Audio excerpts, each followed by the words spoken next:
Jangan-jangan takut membaca Al-Quran karena takut mualaf ya. Bisa jadi.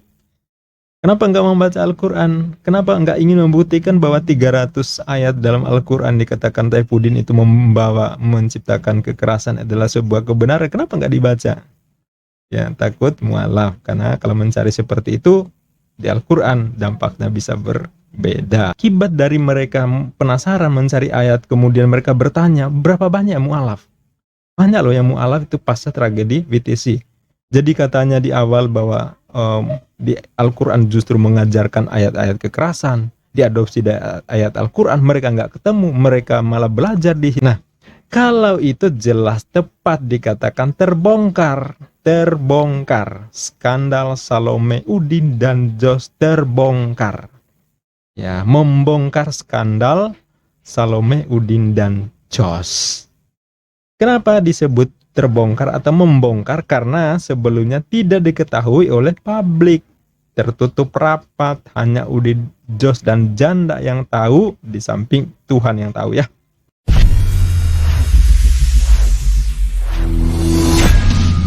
Assalamualaikum warahmatullahi wabarakatuh. Bismillahirrahmanirrahim. Alhamdulillahirrabbilalamin.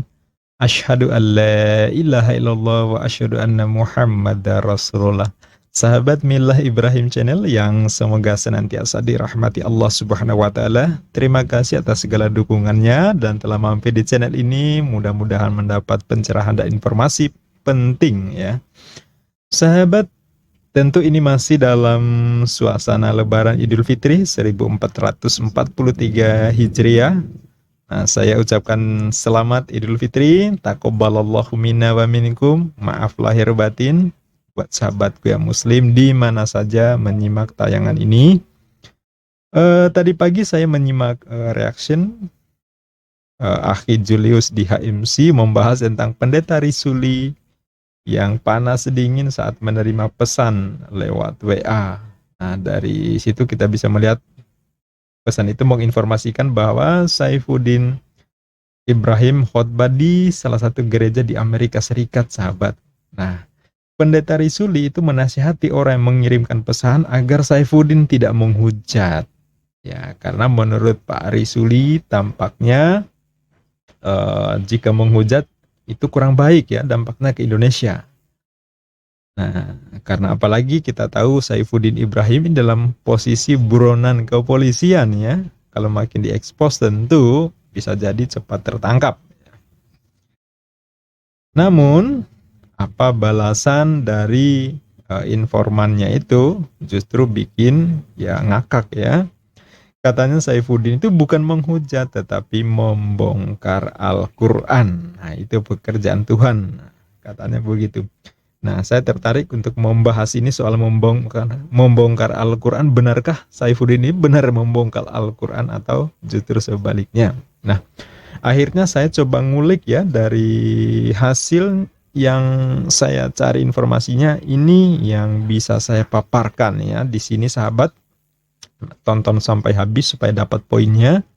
Nah, di sini saya akan fokus membuktikan kesalahan besar siapa saja yang menyebut Saifuddin itu membongkar Al-Quran. Nah, ini harus kita jelaskan, sahabat. Nah, ini dia tangkapan layar yang disiarkan oleh Pendeta Risuli.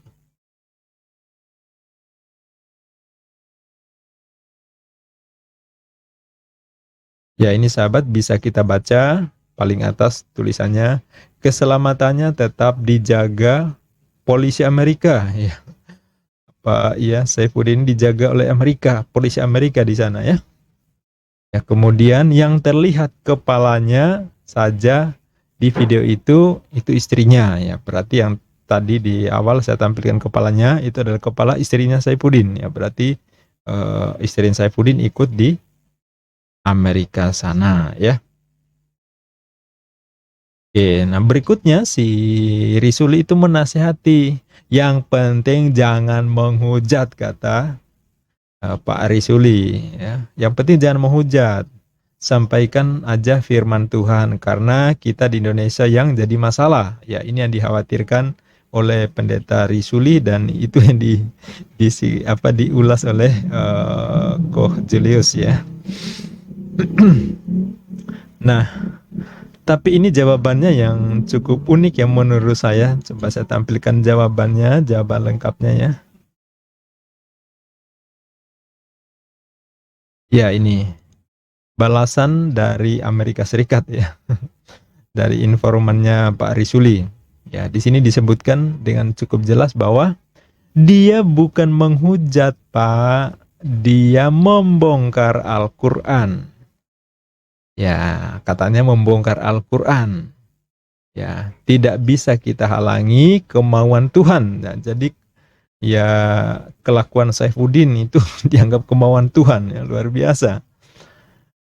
Terus karena sudah saatnya kebenaran harus diberitakan supaya banyak manusia diselamatkan, semua kita harus pikul salib, Pak. Oke, ya itu soal keyakinan nggak perlu kita persoalkan, tetapi yang perlu kita jawab adalah benarkah kelakuan Saifuddin itu adalah membongkar Al-Quran? Nah, ini yang jadi pertanyaan besar dan akan saya jawab dengan tegas dan tuntas di sini. Oke. Benarkah Saifuddin ini membongkar Al-Quran? Nah, menurut saya untuk menjawab ini, kita analisis pakai pisau dapur saja ya. Pakai pisau bedah kewarasan aja, nggak perlu ribet dan ribut pakai pisau analisis pisau ilmiah, beda ilmiah. Nggak perlu ya, terlalu berlebihan. Cukup pakai pisau dapur atau analisis kewarasan aja deh ya, karena semuanya waras pasti paham kok ya. Yang nggak waras ya nggak bisa dipaksa. Oke, nah yang pertama, penggunaan istilah membongkar. Katanya membongkar Al-Quran. Menggunakan kata membongkar. Nah, tentu amat sangat lucu, konyol, bahkan mungkin gelok, miring, atau ya sungsang lah ya. Atau idiom-idiom yang sejenis buat siapapun yang meyakini bahwa si Saifuddin ini membongkar Al-Quran. Ya, kenapa? Semua yang waras pasti paham. Yang namanya membongkar itu sesuatu yang tertutup, eksklusif, hanya diketahui atau diakses orang tertentu saja, yang dirahasiakan, hanya dikuasai pihak tertentu saja, ada dalam pengawasan yang tak bisa dimasuki umum, ya masih tersegel atau apapun, itu namanya membongkar. Sedangkan Al-Quran tidak ada yang tertutup, siapapun bisa mengakses. Ya, sejak diwahyukan oleh Allah, disampaikan kepada Rasulullah Muhammad SAW lewat perantaraan malaikat Jibril dari ayat pertama, yaitu surat Al-Alaq, hingga ayat terakhir berlangsung sekitar 20 tahun kenabian. Setiap ayat kemudian dihafal dan ditulis. Saya ulangi, dihafal dan ditulis. Dibaca setiap kali sholat. Dihafal oleh ratusan sahabat di masa itu. Kemudian disusun jadi mushaf di masa khalifah. Dihafal secara terus-menerus hingga hari ini. Udah lewat 14 abad loh ya. Tak pernah putus generasi dalam menghafal Al-Quran. Nah ini secara terus-menerus. Dan ayatnya pun ya sama yang dibaca di berbagai atau di seluruh belahan dunia. 14 abad yang lalu sampai sekarang sama ya. Original teksnya ada yang dihafal, ada yang tafsirnya juga disusun oleh para ahli di masa itu ya. Kemudian tokoh yang ahli tafsirnya juga terkenal, dikenal. Mereka bukan hanya mufasir tapi juga hafiz ya, hafizul Quran. Mereka menghafal 30 juz, menghafal seluruh isi Al-Quran. Kemudian mereka juga memenuhi persyaratan atau kaidah atau syarat-syarat untuk layak diterima tafsirnya. Mereka ahli di bidangnya. Mereka mengerti betul asbabun nuzul dan konteks ayatnya. Jadi mereka punya keilmuan yang menjadi dasar untuk kita terima tafsirnya. Tentu ini siapa aja bisa mengakses ya dari original teks Al-Quran kemudian diterjemahkan dalam berbagai bahasa di seluruh dunia. Nah, tentu ini sebagai upaya untuk mendekatkan pemahaman bagi siapapun untuk membaca dan mempelajari Al-Quran. Nah, jadi medianya mulai dari hafalan, kemudian naskah yang ditulis atau dicetak, maupun dalam bentuk digital, ya. Kemudian disebarluaskan termasuk di media internet, perpustakaan online. Jadi nggak ada yang tertutup. Semuanya terbuka, siapapun bisa mengakses, ya, dengan berbagai media, bisa mempelajari dan seterusnya. Lah, kalau faktanya seperti itu terus dibongkar, ya, katanya dibongkar, lu tuh apanya dibongkar coba? Wong jelas-jelas terbuka, kok apanya dibongkar? Semuanya sudah tahu, semua sudah paham, semua bisa mengakses, kok dibilang dibongkar? Nah, artinya klaim bahwa Saifuddin membongkar Al-Quran, menurut saya itu pepesan kosong, ya, yang hanya diterima nalar orang yang tidak berakal. Kalau berakal nggak mungkin berpikir bahwa Saifuddin membongkar Al-Quran. Nah, lebih konyol lagi, ya, menurut saya, ya, kalau yang mengatakan itu adalah warga Indonesia yang udah jauh-jauh ke Amrik sana. Harusnya di sana terbuka wawasannya, apalagi terpelajar, ya. Ketika menghadapi seorang makhluk bernama Saifuddin bilang, ada 300 ayat Al-Quran yang mengajarkan kekerasan. Lah, sebagai orang terpelajar, sebagai orang berakal, kenapa nggak cepat-cepat buka Al-Quran lalu baca? Kan semuanya bisa mengakses. Cari tuh mana sih ayat-ayat yang katanya 300 ayat kekerasan. Terbukti kagak? Mosok 14 abad berlalu tak ada yang paham sih. Padahal dihafal, ya. Kok masa iya baru di zaman Saifuddin baru dibongkar gitu, ya. Ini tentu hal yang kocak banget.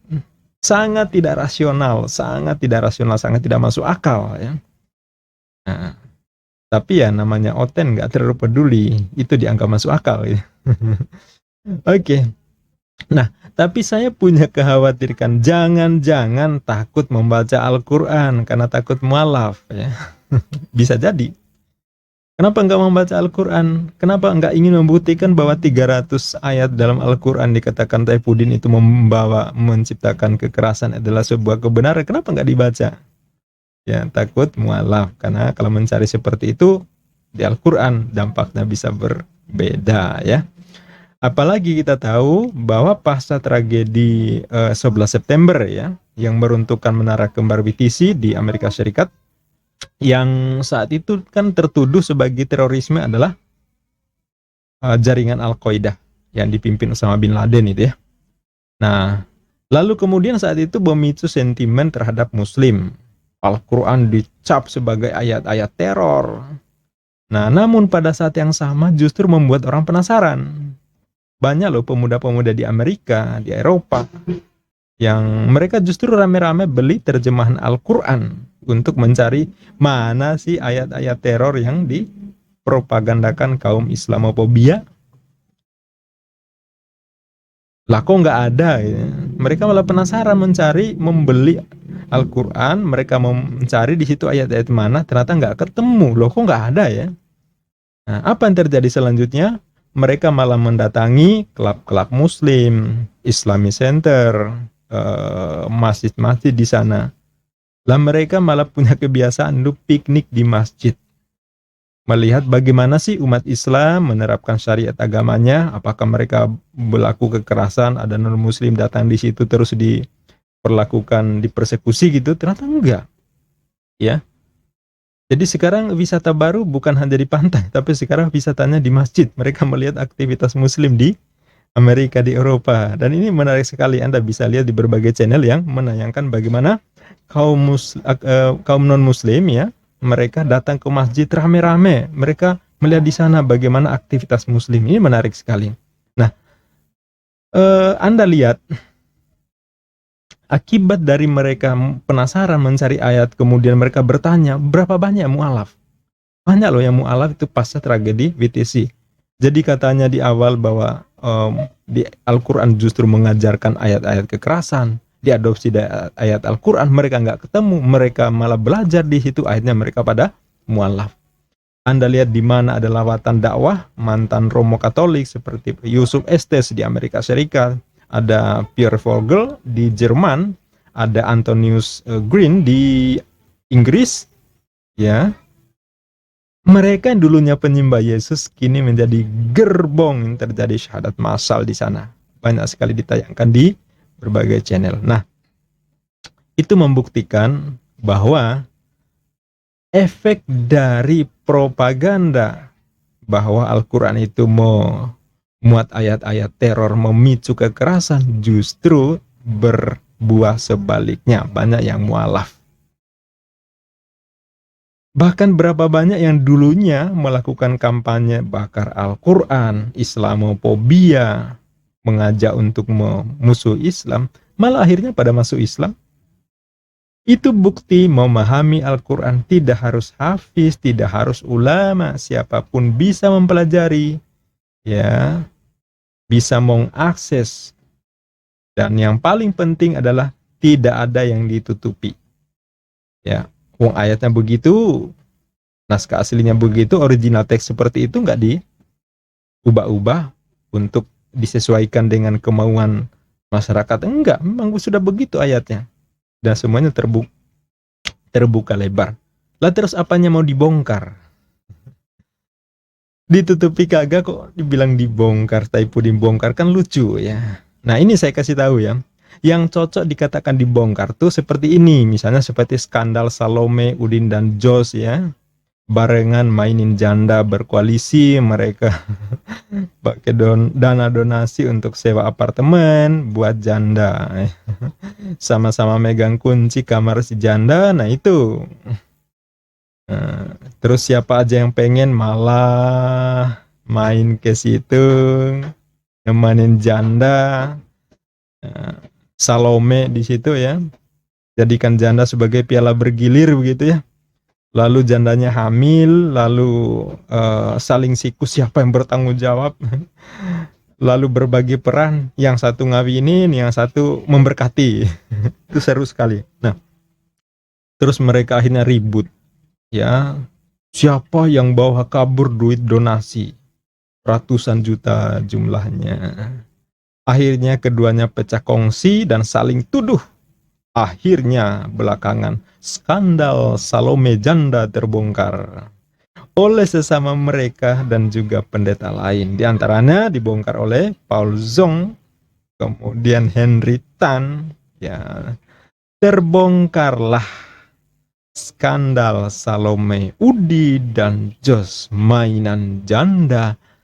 Nah, gitu. Nah, kalau itu jelas tepat dikatakan terbongkar. Terbongkar. Skandal Salome, Udin, dan Jos terbongkar. Ya, membongkar skandal Salome, Udin, dan Jos. Kenapa disebut terbongkar atau membongkar? Karena sebelumnya tidak diketahui oleh publik. Tertutup rapat, hanya Udin, Jos, dan janda yang tahu, di samping Tuhan yang tahu ya. Sekarang duar ya, semuanya terbongkar. Nah itu baru pas, terbongkar, membongkar. Terbongkar namanya. Ya, bahkan pendeta HTD membongkar juga 90% pendeta Nasrani selingkuh. Saya ulangi, 90% pendeta Nasrani selingkuh. Nah itu kata pendeta HTD loh ya, bukan kata Muslim, tapi pendeta sendiri yang menyatakan itu. Nah itu baru namanya membongkar, karena sebelumnya nggak diketahui publik, akhirnya sekarang diungkap. Nah itu namanya membongkar. Nah beda dengan Al-Quran. Al-Quran selalu terbuka, jadi nggak cocok dikatakan membongkar. Jadi dari yang tertutup rapat hingga dibongkar. Beda dengan Al-Quran yang selalu dibuka atau terbuka. Kalau hari ini ada yang ngaku membongkar, jelas itu tuna waras. Yang membongkar skandal Salome janda, itu yang waras. Jadi itu alasan pertama bahwa sangat tidak tepat, bahkan konyol kalau dikatakan Saifuddin Ibrahim membongkar Al-Quran. Oke, itu Alasan pertama. Terus yang kedua, ya katakanlah misalnya nih berasumsi, oh Taifuddin kan murtahdin, ngaku guru besar Al-Quran, dia lebih paham Al-Quran, ya makanya dia membongkar apa yang tadi dipahami siapapun. Nah, jadi dianggap Taifuddin ini berjasa. Yang lain mau maknai apa? Taifuddin membongkar hal yang berbeda gitu ya. Nah, kan kalau sempat kita lihat video yang lama kan ada tuh video lama Saifuddin itu ceramah di depan orang yang kampung yang ya nampaknya didandani sarungan pakai kopiah ya agar disangka muslim gitu ya. Lalu diberi judul Guru Besar Al-Quran, padahal yang dibahas soal makan babi. Jadi menurut saya klaimnya terlalu spektakuler ya. Hanya bisa dibodohin adalah orang-orang bodoh ya. Karena faktanya memang tak ada gelar Guru Besar Al-Quran. Ya, nggak pernah ada. Baru Saifuddin Ibrahim itu yang menyematkan diri seperti itu. Nah itu gelar karangan Taifuddin sendiri ya untuk memuluskan pencarian fulus ya. Makin banyak berbohong, fulus makin full mengisi pundi-pundi yang dicari. Nah, jadi untuk Anda yang bernalar begini, maka saya yakin Anda kurang piknik ya, jauh-jauh ke Amrik, akal sehat kok nggak dipakai gitu ya. Nah, sekarang coba kita analisis lebih lanjut. Nah, coba kita cermati. Untuk memastikan si Taifuddin membongkar atau ngibul sih sebenarnya. Nah, pertama, sebelum murtad, ya, sebelum murtad dan sebelum bikin kesaksian, ya, pernahkah si Saifuddin diundang mengisi kajian berkelas, membahas tentang Al-Quran, sebagai upaya untuk menyiarkan kepakaran si Taifuddin ketika masih muslim? Ada nggak? Pernah nggak? Ya, pernah nggak lihat Taifuddin tampil ya seperti halnya guru besar ya, seperti Kiai Haji Ali Mustafa Yaakob, Pak Daud Rashid ya, atau minimal mubalik lah ya, ya. Ada nggak jejak digitalnya yang mempresentasikan kepakaran Taifuddin? Nampaknya nggak ada. Logikanya, kalau si Taifuddin beneran membongkar, dia punya kepakaran di bidang itu, ada yang mengakui kepakarannya, walaupun mungkin di masa itu belum ada kemudahan seperti sekarang ya, seperti perekaman, pakai audio atau video. Nah, minimal tentu ada yang mengaku gitu kan ya. Ya, terus diundang tablik di mana-mana ya, seperti kayak Haji Zaiduddin MZ kan. Ya, dari dulu dai sejuta umat ya sampai sekarang peninggalan jejak digitalnya masih sangat komplit ya. Nah, Saifuddin nggak ada. Loh, pakar macam apa? Guru besar Al-Quran kok nggak ada jejaknya ya. Jadi kalau beneran ada harusnya sih banyak ya yang kenal Saifuddin Ibrahim, mengisi ceramah-ceramah di berbagai kajian gitu ya. Nah, ternyata nggak ada. Sama sekali nggak ada. Nah, kita hanya tahu bahwa dia pernah ngajar di Ma'had Az-Zaitun, pesantren besar yang dinyatakan ajarannya menyimpang dari ajaran Islam oleh Majelis Ulama Indonesia. Bahkan terindikasi kuat terafiliasi dengan organisasi NII, Negara Islam Indonesia KW9. Memobilisasi penggalangan kekuatan dengan cara ilegal, bahkan bertentangan dengan ajaran Islam. Ya, bahkan terkesan itu menghalalkan pemaksaan atau kekerasan. Nah, jadi kurang lebih seperti yang mentalnya Saifuddin lah ya. Preman ya. Dan itu ya diungkapkan dalam kesaksian orang terdekat Saifuddin ya, waktu masih di Az-Zaitun, dan bisa dilihat di tayangan TV One ada itu. Ya. Nah, terus anak-anaknya juga menjelaskan soal keaktivitas Saifuddin itu. Tapi mulai dari istrinya, anak-anaknya, saudaranya, kawan seperguruan, tak ada satupun yang percaya Saifuddin. Nggak ada satupun yang ikut Saifuddin dan nggak ada yang mengakui bahwa Saifuddin itu paham dan pintar. Nggak ada. Orang-orang dekat nggak ada yang mengakui. Jadi dia sendiri. Nah, apalagi bergelar guru besar ya Al-Quran, nggak ada yang akui. Jadi bualan si Saifuddin itu hanya setelah dia murtad. Sebelumnya dia nggak punya apa-apa ya, nggak ada jejaknya sama sekali.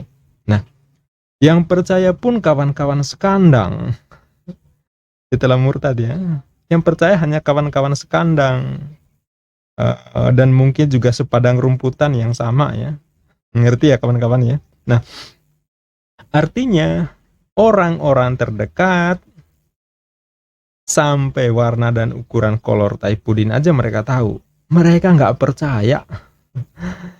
Mereka itu tahu persis makhluk apa Saifuddin itu. Mereka tahu persis seperti apa aslinya, luar dalam ya.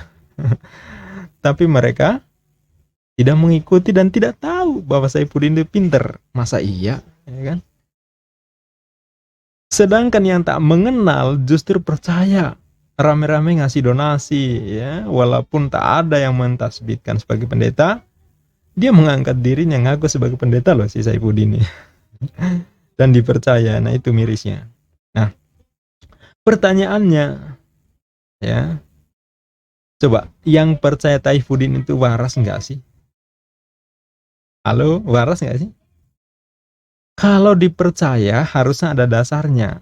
Lo nabi aja, manusia suci pilihan Tuhan, dibekali mukjizat ya, sebagai bukti seorang nabi dan memiliki sifat siddiq, amanah, tablik, fatona sebagai pembuktian.